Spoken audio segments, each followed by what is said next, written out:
Hello. My name is Kaylin Rourke, and just 3 minutes after saving a beagle's leg, I got a phone call that shattered everything I thought was still intact. My grandmother was in the ICU and my husband? He was in my bed, with my sister-in-law. The antiseptic still clung to my gloves when the phone buzzed against the steel counter.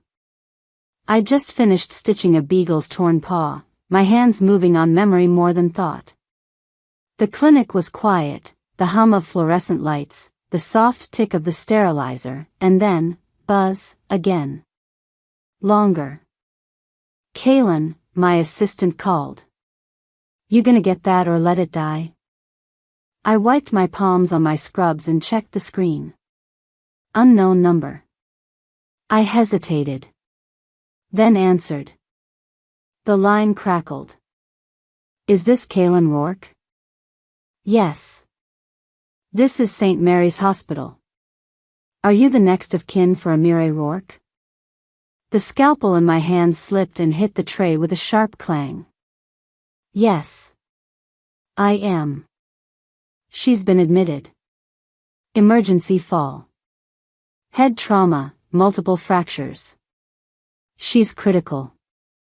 The words dropped one by one, too heavy to absorb all at once. My mouth opened, but no words came. Ma'am? I'm coming.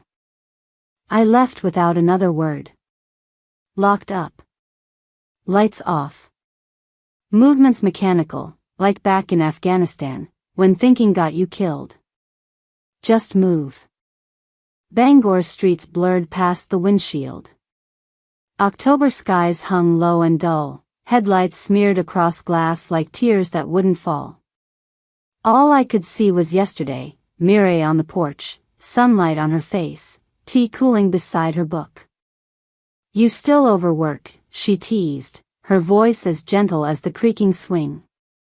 Retirement doesn't mean saving every stray. I'll visit Sunday, I'd said. She smiled.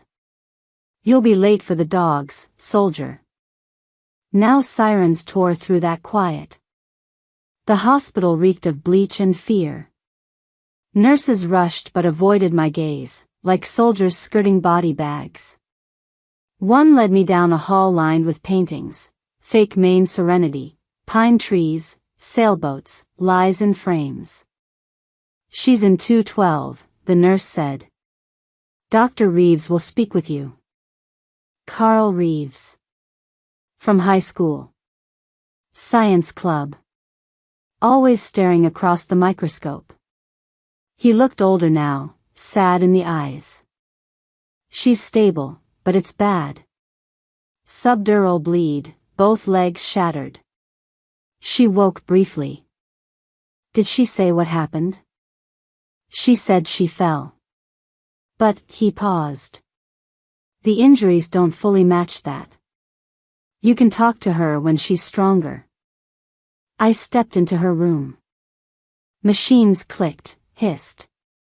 Her breath was shallow, skin fragile and too pale. I reached for her hand, it was cold, but she squeezed, faintly. Her lips moved, barely a whisper. They thought I wouldn't remember. My heart kicked hard. I leaned in. What did you say? Her eyes opened, cloudy but sharp. Valora. Wayland. Your bedroom. My body froze. She tried to breathe, eyes fluttering. Don't let them. The monitor spiked. I hit the call button just as a nurse burst in. She needs sedation, the nurse said, already adjusting her for. Wait, she was talking. She needs rest. I was ushered out, helpless, her words echoing, Valora. Wayland. Bedroom. My husband. My sister-in-law. My home. I wandered the corridor, numb, past families clinging to hope, vending machines humming like lullabies that lied. The coffee smell made my stomach turn. Wayland and Valora. What did Mireille mean? I leaned against the wall, trembling. Images flickered, Waylon's laugh over breakfast, Valora's muffins, and lingering perfume. I'd thought she was just lonely. That family looked out for each other. But Mireille's voice haunted me. They thought I wouldn't remember. Outside, the rain was sharp and cold. I didn't feel it until it soaked through my sleeves. My phone buzzed again, a hospital update. ICU confirmed. No call from Wayland. No text. Just silence. I drove home on reflex. The porch light was off. Inside, the house felt unfamiliar. Small. Dark. I sat on the edge of our bed, staring at the perfectly folded sheets that still smelled faintly of Valora's rose lotion. My instincts screamed. I'd learned to listen to silence. In war, silence was never peace. It meant something was about to break. I looked at my hands. The tremor I hadn't felt since the desert was back. My reflection in the mirror was a stranger, a woman who built a life from rubble, now watching it fall again. No tears came. Not yet. Tears were for people who had someone left to hold them. I reached for the rosary that used to rest on Mireille's nightstand. Gone. I opened her drawer where she kept letters. Empty. The air left my lungs. My thoughts turned still, quiet like a soldier before the next strike. They thought I wouldn't remember. The phrase looped, louder each time. I whispered to the shadows, voice dry as dust. They hurt the only person I had left. Morning arrived dull and hesitant, as if reluctant to face what lingered inside the hospital. I hadn't slept. The words from last night spun endlessly in my mind. Valora. Wayland. Bedroom. They pulsed like a warning I couldn't shut off. When the ICU finally called, I was already dressed, keys clenched in my hand like a weapon. St. Mary's reeked of lemon disinfectant and quiet despair. I followed the signs to room 3B, my steps heavy on the linoleum. I froze outside the door. Wayland's cologne hit me before his voice did. That expensive cedar spice scent he always said was too unprofessional for work. Kaelan. His voice was soft, rehearsed. Behind him stood Valora, hands folded neatly, face painted in false sorrow. She must have tripped, he said. You know how unsteady she's been. Valora nodded quickly. Your grandmother's old. Accidents happen. I said nothing. Through the window, I could see Mireille's hand limp under the blanket. Behind my reflection, Valora's appeared, flawless lipstick, perfect curls, like she'd dressed for a photo op. A social worker approached with a clipboard. Are you the granddaughter? Yes. She smiled politely. Your husband explained everything. My jaw tensed. Did he? He said it was sudden. These cases are always hard for families. Accident, I echoed. The word left a bad taste. Valora moved closer. We didn't want to alarm you. It wasn't critical at first. She's in a coma, I said, finally breaking through the numbness. Valora looked down. I'm sorry you feel blindsided. We just didn't want conflict. Then Wayland's mother arrived. Her perfume entered before she did, sweet, strong, cloying. She wrapped me in a hug that was more restraint than comfort. We all want peace, Kaelan, she whispered. Your grandmother lived a long life. Sometimes things happen. She wasn't confused, I said sharply. Her smile didn't move. Let's not make a scene. Think of Wayland's reputation. The bank doesn't tolerate family drama. Family drama? I repeated, voice rising. She lowered hers. Accidents don't always need explanations. Don't stir chaos. That word. Chaos. She meant exposure. Truth. Not noise, but consequence. I'm not causing chaos, I said, slowly. I'm ending silence. Nobody responded. Valora looked away. Wayland stared at the floor. The social worker cleared her throat and backed off. His mother straightened the roses she brought, hands just shaky enough to look fragile. I stepped inside. The beeping machines greeted me. Mireille lay still, pale, surrounded by tubes. I sat beside her, gently took her hand. I'm here, I whispered. They're pretending again, but I'm here. Her eyelid flickered. Maybe it was nothing. Maybe it was everything.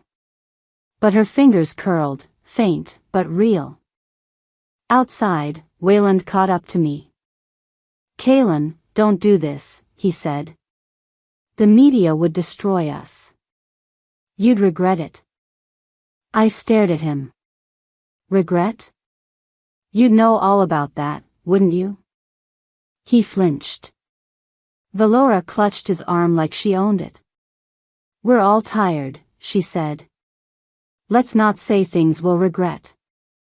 I turned and left before I said something I wouldn't. That evening, I sat alone in the hospital cafeteria. My coffee cooled untouched. Families buzzed around, soft laughter, quiet grief. Once, I envied people who could talk through pain. Now I understood, sometimes silence screamed louder. Dr. Reeves found me. She's stable, for now, he said. But recovery will take time. Will she wake? He hesitated. She's strong. If anyone can. I nodded. Thank you. Outside, darkness blanketed the river.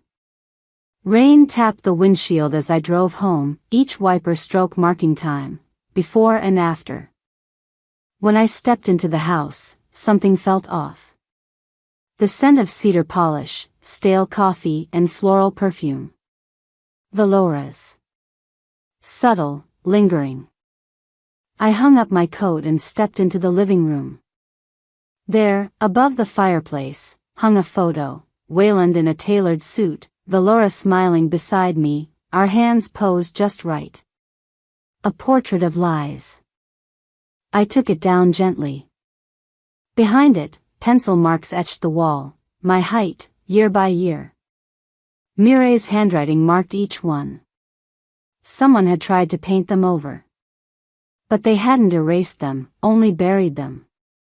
The strokes were neat. Wayland's kind of neat. I traced one.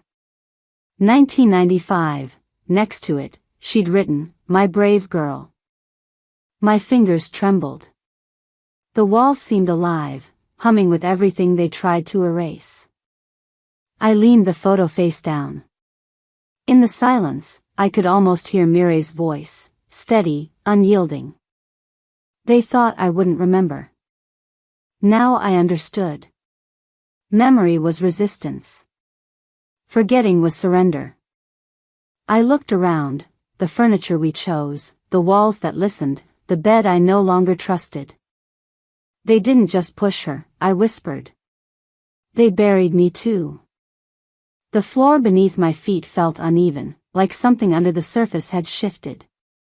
The words I'd said aloud still echoed in my head. Not in anger.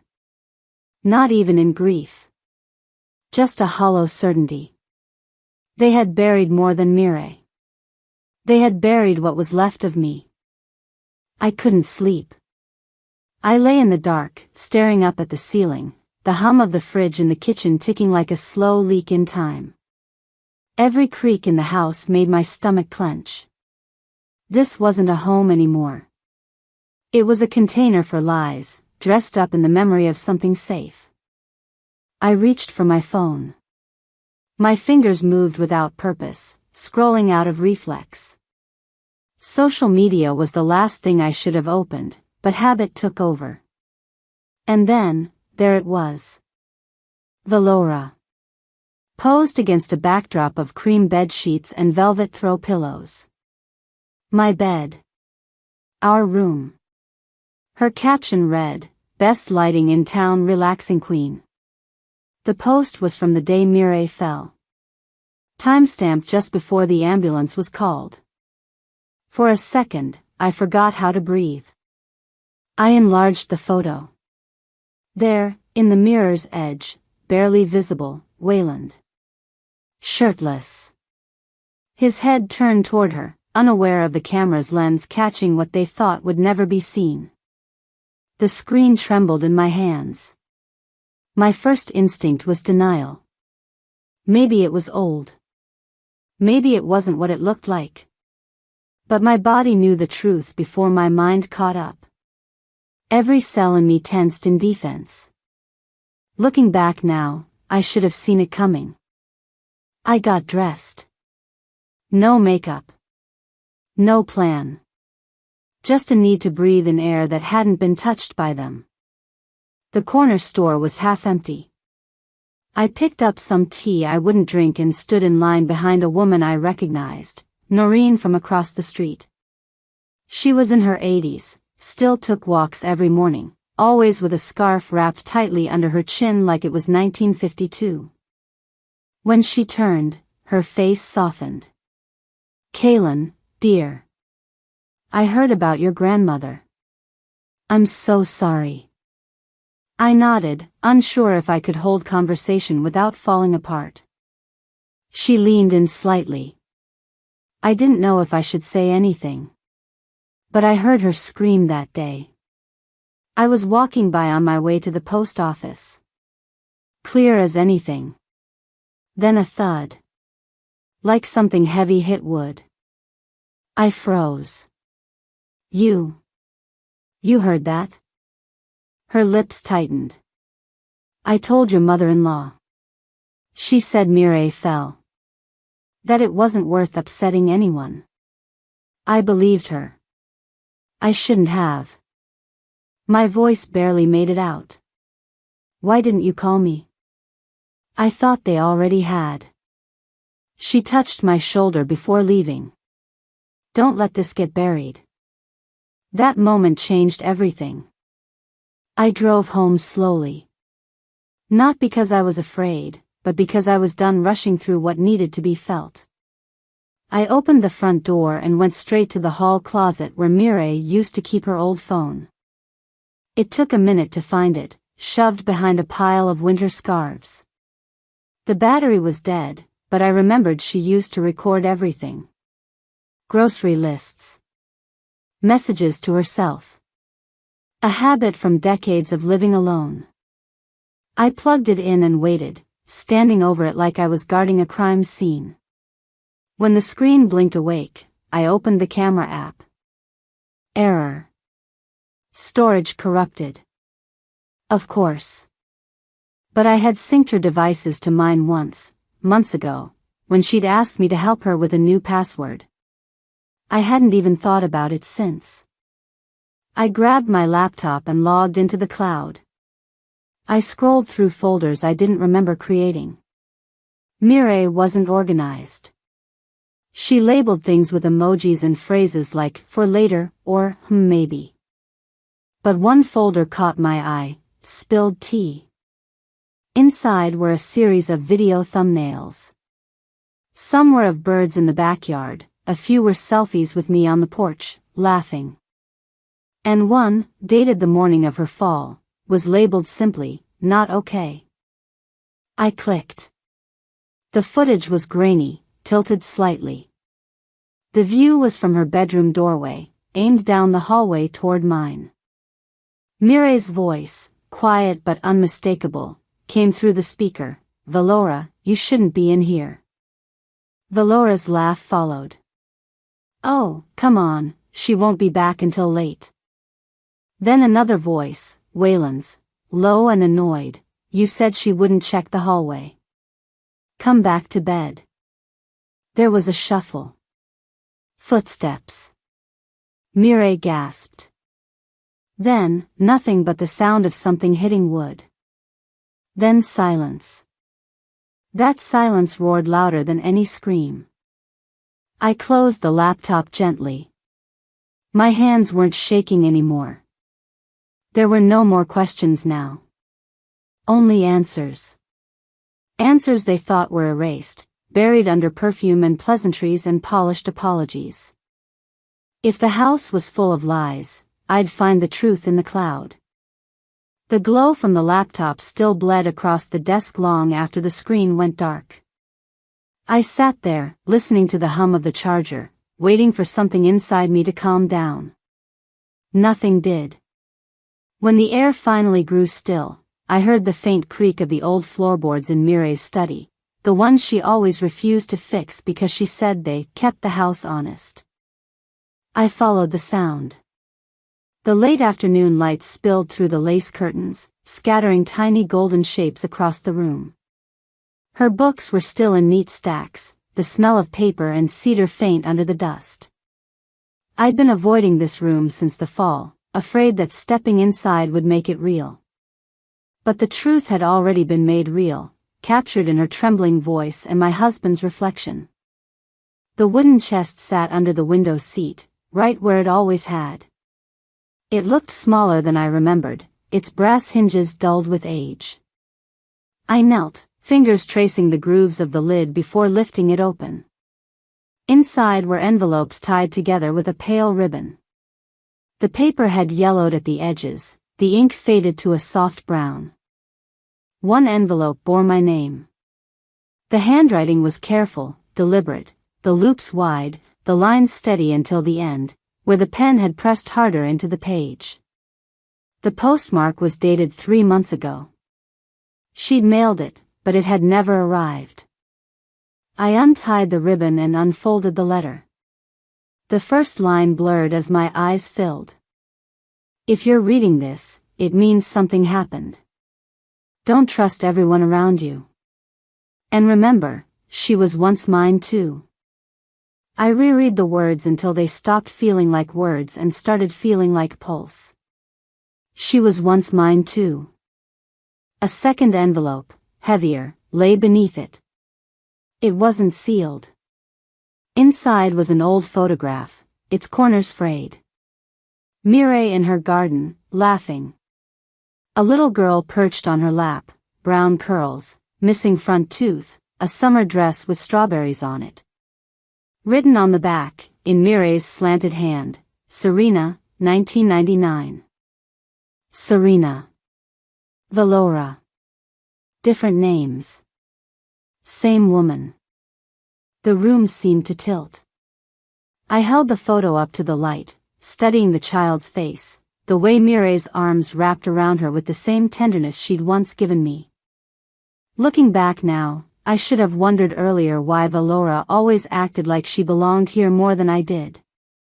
Why she walked through my house like she knew every inch of it.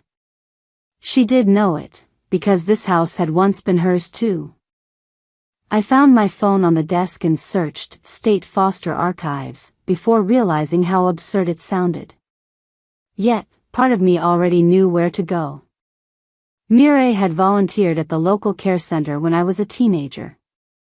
If Serena, Valora, had been there, Mireille would have been the one to comfort her. That's where it all started. The drive to the care center took less than 20 minutes. The receptionist, a middle-aged woman with red glasses and a name tag that read Miss Carla, looked up when I entered. Can I help you? I slid the photograph across the counter. Do you recognize this child? She leaned closer, squinting. Goodness. That's Serena. She was here must have been 2, maybe 3 years before she went back to her parents. My throat tightened. You're sure? I never forget faces. Your grandmother, Mim, that's what the kids called her. She doted on that little girl. Taught her to read early. Used to bring her homemade jam. Mireille had been her comfort before she was mine. The warmth that Valora destroyed had once been given freely to her. I asked quietly, did she ever visit after she left? Ms. Carla frowned. Once, I think. She dropped off flowers. Told us Mim had passed. But that was wrong, wasn't it? I nodded slowly. Very wrong. The ride home blurred by in silence. The town moved around me, families walking dogs, kids riding bikes, the ordinary rhythm of people who didn't know how much could be stolen behind closed doors. When I stepped back inside the house, the air felt thicker, as if the walls themselves were holding secrets.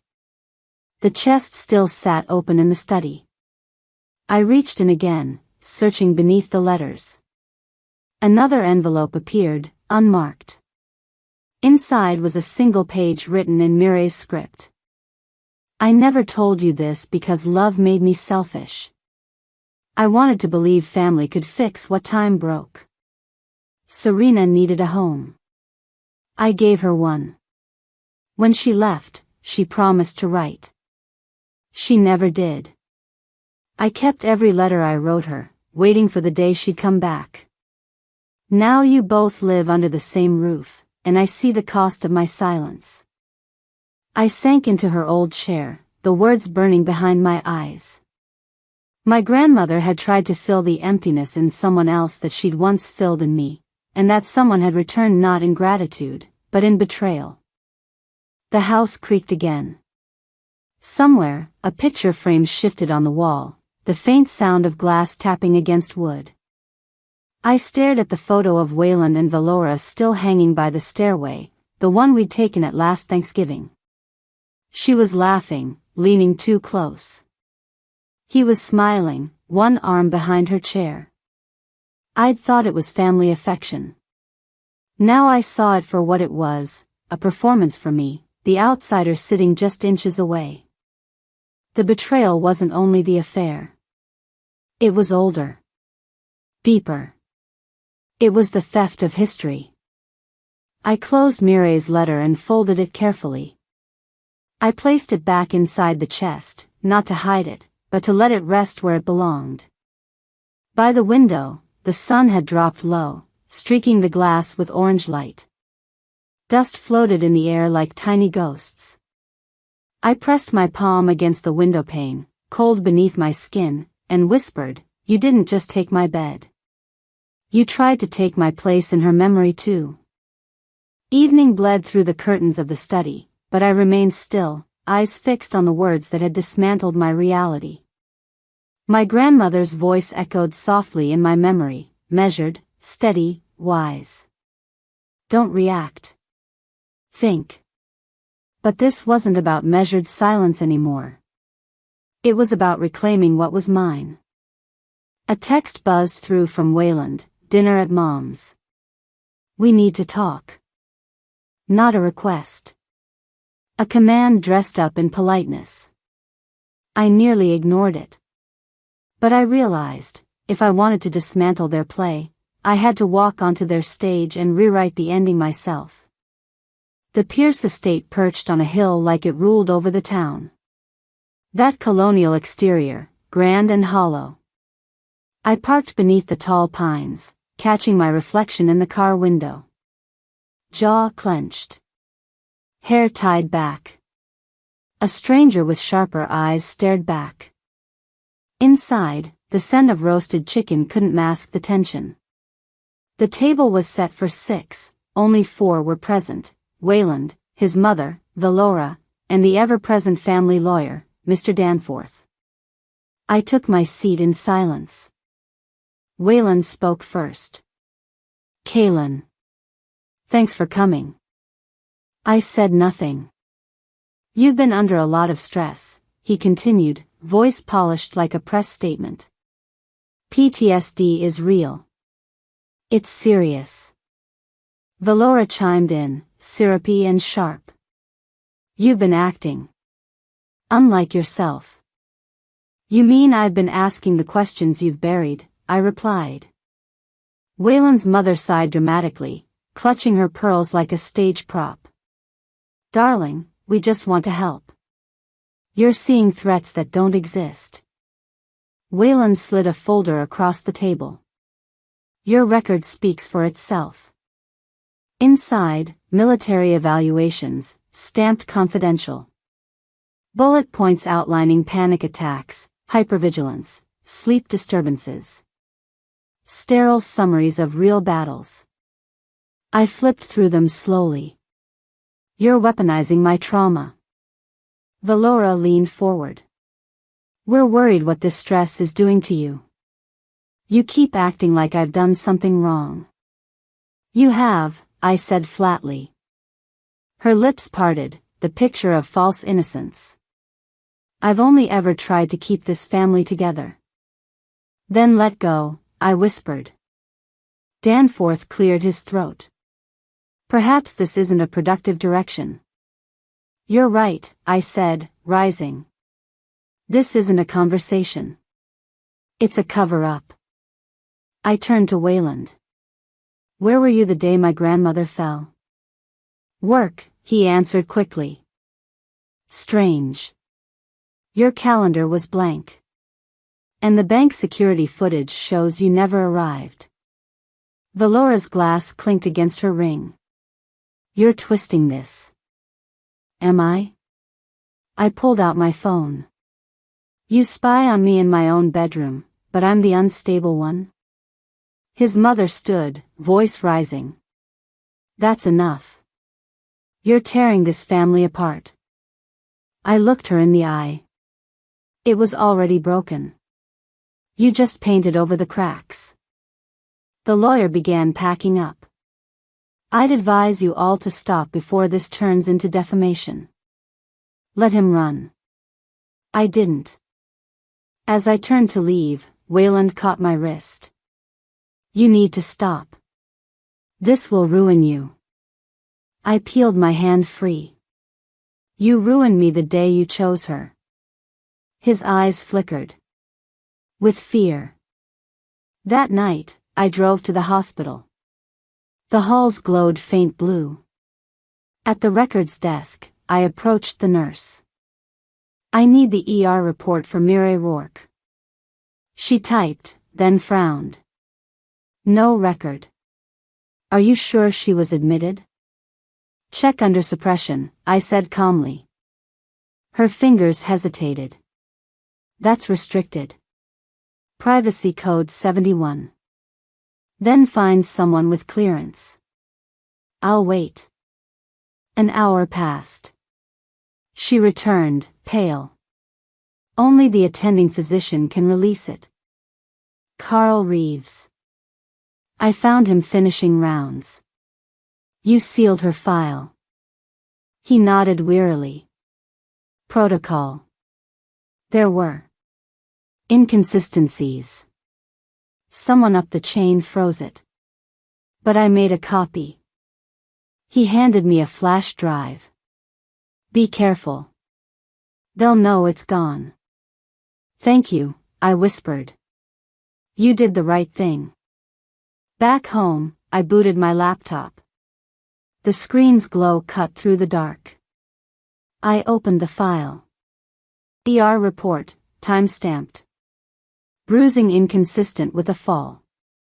Defensive wound suspected. I printed it, slid it into a manila envelope. Across the front, I scrawled, Plan A. Then I opened my old military files. Encryption patterns. Metadata trails. I began connecting dots with the precision I hadn't used since deployment. By sunrise, the printer hummed beside me, pages spitting out like a silent confession. I had a digital trail no one could erase. An entire strategy they never saw coming. For the first time in weeks, the silence didn't feel like drowning. It felt like power. If they wanted war, they should have remembered who I used to be. The envelope marked Plan A sat on my desk like a threat with no return address. I stared at it for hours, the silence around me broken only by the memory of the printer's last hum. Then, my phone buzzed, an alert from the bank. Joint account activity detected. My breath stilled. That account had been dormant for years. Mireille's finances were sealed off after her first stroke. She hadn't touched them since. I opened the notification with a trembling thumb, not from fear, but from the hollow certainty of betrayal. 2 withdrawals. Both in person. A total of $22,000. The cosigner? Valora Pierce. By sunrise, I was still in the same chair. Coffee cold. Body frozen. Only my mind raced. I reached the bank just as it opened. The manager greeted me warmly. "Morning, Mrs. Pierce. What can I help you with?" "I need to ask about my grandmother's joint account," I said. "It should have been inactive." He typed quickly. His expression changed. There were 2 withdrawals. Both done with proper ID. We confirmed cosigner authority, Valora Pierce. I leaned in. "Show me the paperwork." After a pause, he printed a copy. My grandmother's name was there, scrawled in a signature too perfect, too steady. Mireille, at 82, couldn't even hold a teacup without trembling. "This isn't her handwriting," I said flatly. The manager hesitated. "She signed a power of attorney form last month." "Do you have video footage?" "Not without a subpoena." "Then you'll get one." I left the building with the paper gripped so tightly, its edges dug into my skin. The air outside didn't bite as hard as the betrayal did. Next, the county clerk's office. I waited behind a couple filing a marriage license. The timing felt cruel. "Property records under Mireille Rourke," I said when it was my turn. The clerk scanned the system. There was a deed transfer filed 2 weeks before her hospital stay. Notarized and verified. I stared at the paper she printed. Transfer of ownership, to Wayland and Valora Pierce. The signature was the same forgery. The notary? A family friend, Wayland's golfing buddy. I couldn't drive fast enough to miss June's. Retired school principal, sharp-eyed, sharper-willed. She'd taught English for decades and could dissect handwriting like a forensic expert. "Kaylin," she said gently when she saw my face. "What's wrong?" I handed her the forms. "Tell me, did she write this?" June studied them briefly, then set them down. "No. That's not her writing. That hand is too smooth. Too controlled. Your grandmother hasn't written like this in years." My voice cracked. "They forged her signature. They drained her money. And then they took her house." June reached for my hand. "Keep these documents safe. Make copies." I already did. By the time I got home, their cars were already there, Wayland's and Valora's. Parked right in the driveway, like they had nothing to hide. The front door opened before I could knock. "You can't keep showing up like this," Wayland said tiredly. "It's not helping anyone." "Helping who?" I asked. "You? After what you did?" He exhaled. "Kaylin, this anger. It won't bring her back." I held up the bank statement. "You stole her money. Valora helped with her bills. 2 withdrawals. $22,000. What was that for? Designer sympathy?" Valora appeared behind him, arms crossed. "She wanted to help us with the home remodel." "She couldn't climb the stairs," I snapped. "You think she cared about tile samples?" Valora sneered. You need help. Even Carl said. Don't say his name. Her mouth curled. You don't have proof. Just drama. I slowly unfolded the deed. You forged her signature. You stole her home. She signed it herself, Valora said, smug. She couldn't even sign her own birthday card. That silenced them. I placed the documents on the kitchen counter. I worked years in intelligence analyzing forged scripts. I know every quirk of my grandmother's handwriting. This is fraud. Valora stiffened. You still can't prove. Actually, I can. Miss June certified it this morning. Silence. I looked between them one last time. You took her money before you broke her body. That's who you are. You think you're smarter than us? Valora hissed. I smiled faintly. No. Just smarter than you. Then I walked out. The wind greeted me with honesty. The papers in my hand whispered like quiet applause. That was the moment I stopped mourning and started fighting. They tried to steal a house. But what they really tried to steal was her. Her memory. Her dignity. Her story. I would make sure they failed. I didn't sleep the night before. Sleep felt indulgent, dangerous even. When you've trained yourself to trust silence as the first sign of an ambush, peace is just camouflage. And this wasn't peace. This was calculation. I drafted the email at 4 a.m. The subject line was polite. Controlled. I believe it's time we clarified a few things. I addressed it to Wayland, Valora, his mother, and 2 family friends, David and Ellen Monroe, people who had always thought of the Pierces as a well-adjusted, God-fearing family. People who needed to see what that really looked like. The location was Mireille's dining room. I had already cleaned it top to bottom, scrubbed every inch of Valora's perfume from the curtains, steamed the cushions, polished the wood table until I could see my own eyes in the grain. I placed Mireille's framed photo at the head of the table, her smile quiet but watching. In the center, I set the digital recorder. Not hidden.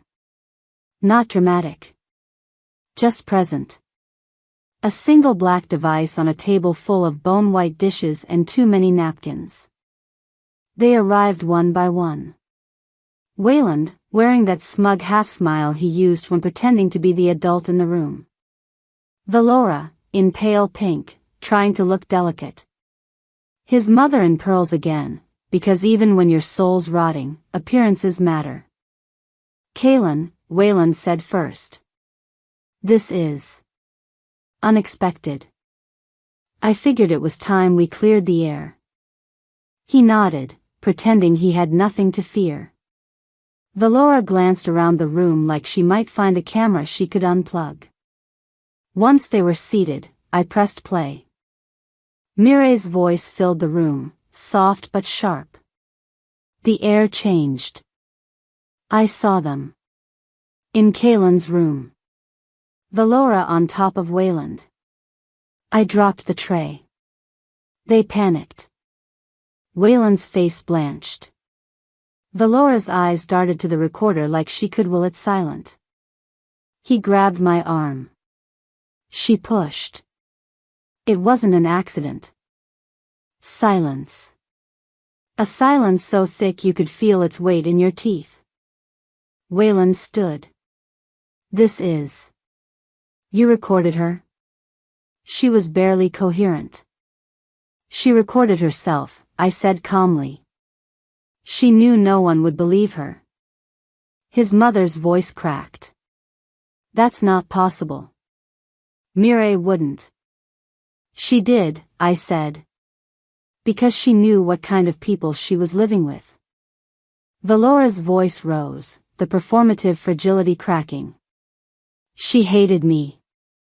She always treated me like I was second class. I opened my laptop and cast to the television. A TikTok video began to play. Valora, standing in my bathroom, smiling into the mirror. The caption floated beneath her chin like a confession, my favorite bathroom when she's not home. The timestamp read 12:17 p.m., 1 hour before the 911 call. I didn't post that publicly, she whispered. No, I said. You just thought it disappeared. Ellen Monroe sat back in her chair, eyes wide. Is this real? I nodded once. Every second. Wayland leaned over, whispering something harsh into Valora's ear. She flinched like it hurt more than a slap. His mother pressed a napkin to her lips but didn't speak. I didn't bring evidence to accuse you, I said, voice low but steady. I brought it so you could finally see yourselves. David Monroe stood. I think we've heard enough. Not yet, I said, pulling out the sealed envelope labeled Plan A. I placed it beside the recorder. This is the ER report from the day Mireille was admitted. The original. The one someone tried to have removed from hospital records. Wayland's hands were shaking now. His mother's knuckles were white around her fork. I spent 20 years learning how to read battlefield terrain, I continued. And this? This was the most cowardly ambush I've ever seen. Valora finally stood. Her mascara had run, lines trailing down her cheeks like war paint gone wrong. You think this makes you the victim? No, I said. It makes me dangerous. Outside, the sun had shifted. Light fell across the dining room table in long golden lines. Mireille's photo sat quietly, still smiling. I gathered my things. I'll be submitting everything to my attorney. The house. The forged documents. The withdrawals. All of it. Wayland's voice was barely audible. Kaylin, don't do this. I stopped at the door. I already did. The last thing I saw before I left was Valora staring at her reflection in the black screen of the television. She looked older there. Smaller. And finally, for once in her life, she looked like someone who saw herself clearly. The next morning arrived in a hush, not peaceful, just hollow. The storm had passed, but not without leaving damage. Now there was no more pretending, no more smiling through clenched teeth. The truth stood bare, and all that remained was the cleanup. Colonel Raymond Harlan, retired JAG and my attorney, sat across from me in his usual calm, sharp, observant. He slid an envelope across his desk. It's official, he said. 3 days before her fall, Mireille signed a trust amendment. Everything, property, savings, insurance, is now in your name. My hands trembled slightly as I touched the envelope. She knew, I said. She anticipated it, he replied. That woman wasn't blind. She saw what they really wanted. I nodded, a sharp pain blooming behind my ribs. She knew them better than I did. Raymond hesitated. You're not obligated to pursue charges, Kaylin. But if you do, this, plus the recordings, would bury them. Not just in the court of opinion, but legally. I didn't answer right away. My gaze drifted to the window. The sky was cold and heavy, like unspoken grief. I'm not seeking revenge. I just want the story told right. That afternoon, the story told itself. The local reporter called first. She'd received the TikTok clip and Mireille's final voice recording. I didn't send it, someone else did. Maybe the Monroes. Maybe the hospice nurse who had seen too much. But it was out now. By evening, every channel carried the story. The headline crawled across the bottom of the screen: Elder abuse allegations rock local family, inheritance fraud under review. Valora's smiling face, taken from an old real estate promo, flashed on screen. Then came the tick-tock: my favorite bathroom when she's not home. The voiceover was steady. Sources confirmed the home belonged to the victim's granddaughter, now sole heir to the Rourke estate. Within a day, Valora's agency dropped her. Her online presence disappeared, swallowed by silence and flooded comment sections. No defense. No sympathy. Wayland didn't fare better. The bank suspended him, pending a misconduct review. His name vanished from their site like he'd never existed. I didn't celebrate. I just watched. Still. Detached. Like watching a wound drain, necessary, painful, cleansing. 2 days later, I found him at the driveway, shoving luggage into his car. Shirt wrinkled, eyes shadowed, pride long gone. He froze when he saw me. "You'll never outrun this," he said. I stepped forward. "I won't have to. You'll hear her voice every time you see a stairwell." He flinched. "You think this makes you righteous?" "No," I said. "It makes me done." His laugh was sharp and hollow. "You destroyed everything." "No," I replied, handing him an envelope. "She did." His brows furrowed. "What's this?" "A letter. From Mireille. I found it in her Bible." He ripped it open and scanned. Color drained from his face. She'd underlined one line in her shaky script: "You tried to inherit what you never earned." He looked up, lost for words. Valora stood nearby, sunglasses hiding what her expression couldn't. "We loved her," she murmured. I shook my head. "No. You loved what she had." No one spoke. The air smelled of rain, like the night I got the call. Only this time, I wasn't the one broken. Wayland slammed the door and drove off, gravel kicking under his tires. Valora followed, hesitating a second longer. Our eyes met. Hers were rimmed in red, regret, maybe. Or just the realization that she would never be clean again. The silence that followed wasn't peace. It was finality. I sat on the porch with Mireille's letter in my lap. Her handwriting trembled, but the words didn't. "Kaylin, if this reaches you, remember, love is sacred only when it's honest. Guard it like a weapon. Use it wisely." I folded the paper, gently. The garden in front of me was blooming with blue hydrangeas, the color she loved. The color of home.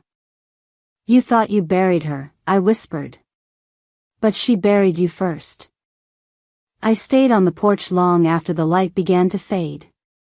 Mireille's words still pressed against my ribs like a heartbeat that wasn't mine.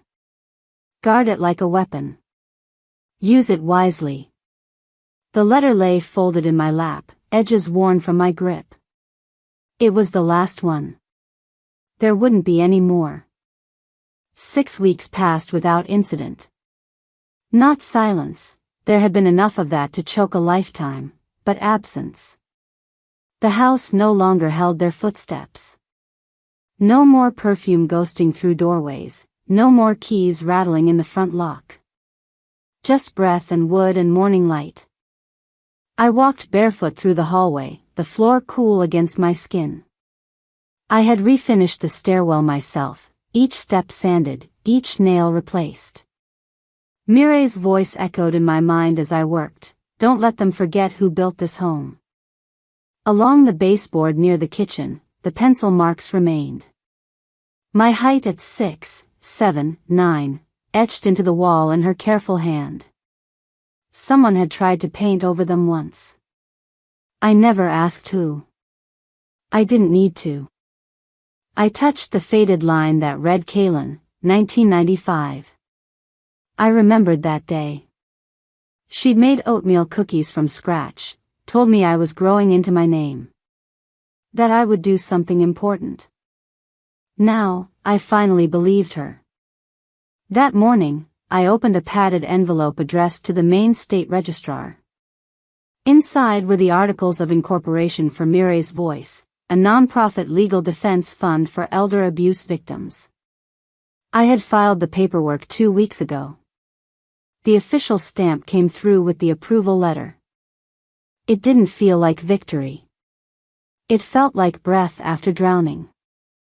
A new team was forming: lawyers, therapists, volunteers.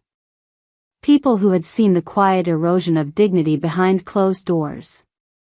I wasn't the only one who had carried the weight of silence. But I was one of the few who had lived to drag it into the light. This isn't revenge, I told them in our first meeting. It's redemption. For the ones still too scared to speak. Later that afternoon, I opened the bottom drawer of Mireille's secretary desk. I hadn't touched it since the funeral. Beneath stacks of stationery and old greeting cards was another envelope, this one unsealed, addressed in her familiar scrawl. I unfolded the letter, heart knocking once, then settling. Kaylin. You always carried more than your share. Even as a child, you held things no one saw. That wasn't weakness. That was strength misnamed.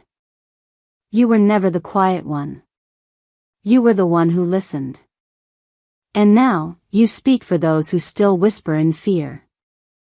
I read the letter 3 times before I could put it down. Then I folded it carefully and slid it back where it belonged, not to hide it, but to keep it close. Looking back now, I didn't need them to confess. I didn't need apologies or courtroom tears. I needed them to stop writing me out of my own story. That was the real inheritance. By the end of September, the hydrangeas had faded from blue to pale ivory. I didn't trim them back. Mireille always said they were more beautiful when left a little wild. I stepped out onto the porch with my coffee. The sky was soft with low clouds, the kind that made the light feel gentle. Across the street, a neighbor waved. A child rode by on her bike, streamers fluttering from the handlebars. The world hadn't stopped. It had just reshaped around the space where pain used to live. The silence wasn't heavy anymore. It was mine. Some stories don't end with a courtroom win or a public apology. Some stories end quietly, with a door closed, a truth reclaimed, and the weight finally lifted. Have you ever had to fight just to be believed by your own family? Tell me in the comments, because stories like this don't just belong to me. If this moved you, subscribe for more true stories about justice, healing, and the power of finally being heard.